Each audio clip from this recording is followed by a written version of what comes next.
Now, before we get started, could we talk for a moment about some serious wood stuff?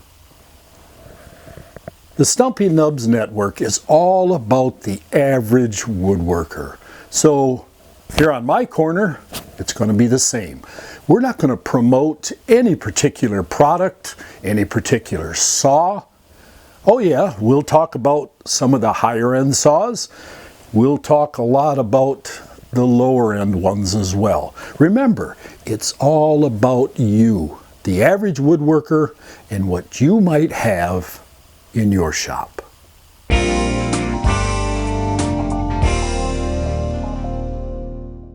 Today on my corner of the workshop, we will be considering the features of 3 different scroll saws. The Dewalt 788, the Craftsman direct drive 16-inch, and the 16-inch Task Force. The reason that I've chose these 3 saws is because the features on these saws will be very much typical of the scroll saws out there that you'll find in the field. Perhaps you even own one. So we're going to take a look at the features on the top side of the saw and from the bottom. The first saw that we're going to consider is the Task Force 16-inch. Now don't laugh. There are probably more of this class of saw out there today than any other saw. Why? Less than $100. But for $100 you get a ton of features and a pretty good little saw. We can start down here at the bottom. It had a 1.5 inch dust port for dust collection. Didn't work too bad. Of course, down here you'll see the knob for changing the pitch or bevel of the table itself. An interesting feature on this saw was this little thing right here. This was designed so you could preset and maintain a repeatable angle on the table. Up here was a hold down clamp to hold your piece down. Fairly nice sized for the size of the saw. Brushed aluminum tabletop.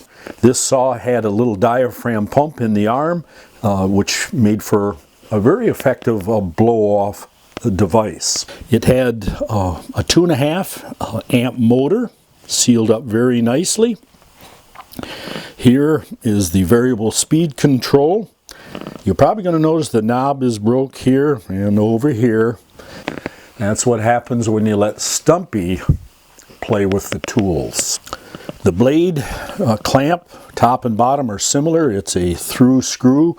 You put a little Allen wrench on it. You slip your plain end blade in there, tighten it down, preload, snap this down, and you tension the blade. It had a nice little LED work light that was flexible. You don't see this very often on the lower end saws. Fairly quiet too. Good little saw.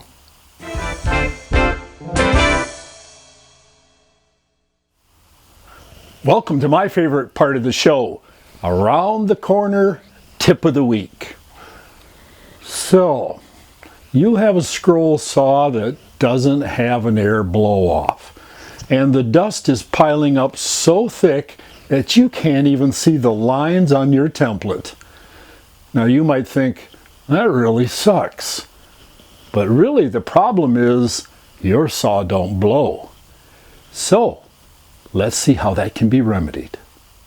The tip of the week solution is one of these. A fish air pump. The key is to buy the largest size that they have. This one's for a 200-gallon system. This only costs $16. So I bought this, and then I bought some plastic tubing. This particular pump has a dual outlet, so I had to buy this little Y. Very expensive, less than $2. And then took the plastic tubing and routed it by the aid of some wire ties up and around the C-arm, down this finger protection device, and I stopped it right here by the blade.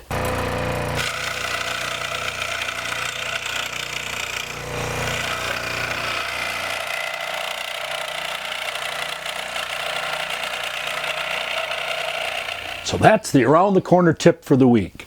keep your eye peeled for more tips as time goes on. The next saw that we're going to feature is the Craftsman 16-inch direct drive. If you can see way back in here, you'll see why it's a direct drive of the motor right to the bottom link with just a single cam. It had a nice 2-amp motor, very well sealed as far as dust. The square table is cast aluminum. The table, of course, bevels with the knob down here, and it was pretty rigid, well indexed. This here serves kind of as a hold down device for your parts, but I think it was primarily designed to keep the fingers away from the blade. This saw was designed for pin-in blades only, but Craftsman did make a conversion kit. It's part number 9222259. I got this one on the internet, and when you put this on, it'll allow you to use plain-in blades. Blade removal was accomplished by releasing some of the tension off the arm, and then basically at the bottom of the stroke you push down and unhooked it. And of course just the reverse to put it back on. It is a C-arm saw. These were quite quiet when they ran. Nice little saw, and again, a lot of them still around.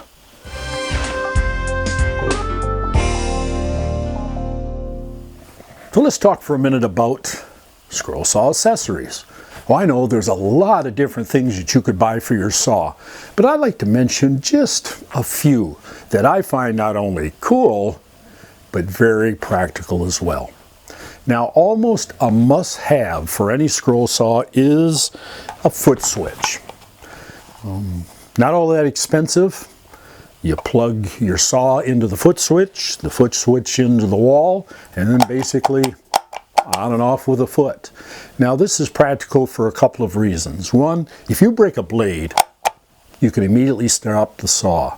And then secondly, sometimes it's a hassle reaching over the saw to shut it on and off. So again, hands-free, foot operated. Got to get you one of these.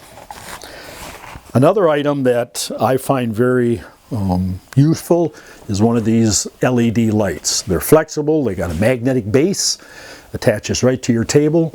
You can focus nice bright white light right down on the project, especially if you're doing very fine fret work and you really need to see where that blade is going. These lights work real well. One of these little 2-inch squares is very important because it will help you to square your blade with the table. Not all scroll saws, when they read 0, are right on 0.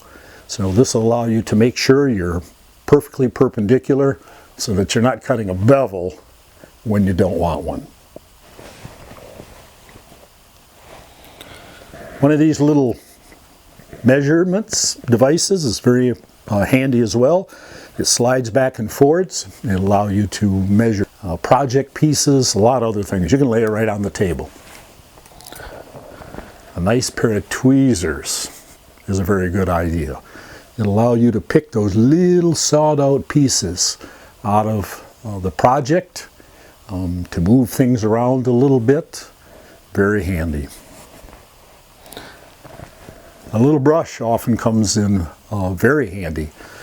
You can brush off a project workpiece, something on the saw, so very inexpensive. You can get them almost anywhere. And then if you're sensitive to dust or you don't want to breathe it in, a dust protector is good too. The last saw that we'll consider in this series is the ever popular Dewalt DS788. Mid-range saw, about $500. You'll see this yellow saw all over the place. It was very popular, still is. What were some of the features that were unique to this saw? First thing that you'll probably notice is the large teardrop shaped table. This is a 20-inch saw, so you can spin a relatively large piece underneath there. almost 2 inches of depth here as well, so you can run a nice thick piece. This is the clamping device for your piece. It was adjustable. It's also removable for those that don't use them. Of course, it has a flexible blow-off tube that you can get right down tight or back it off in any position as far as blowing off the dust of the saw. The on and off switch is up here. This is the tensioning device for the blades. Operates back and forwards, and then the motor speed control up here. Changing the blade was very easy. We'll go down underneath in a moment and show you from the bottom, but basically it's designed for plain end blades. So an individual just release, put the blade in, bottom same thing, and tension it up. One thing nice about this particular saw too is it has an arm that lifts up, so it allows you, especially if you're doing through the hole work, you can lift it up. I have an add-on hold-up device. We'll talk about that in another show. The table bevel device down here was very well indexed. You see how heavy made the bevel scale is with the nice large knob. So good saw. A lot of them around today. Okay, there you have it. Our very groovy review of 3 typical saws. Again, we chose these because that's what's out there in the hands of many of the blue-collar scroll sawyers today. Well, fellow wood chippers, our time is up for today. Stumpy's let me know that I've used too much electricity already. And I'm not even sure if he paid last month's bill. So I hope you've enjoyed the show. We loved bringing it to you. And we'll think about the next episode where we'll talk about scroll saw blades. This is a huge subject. And we're going to devote most of the show to it. We'll have, of course, another around the corner tip and a whole lot more.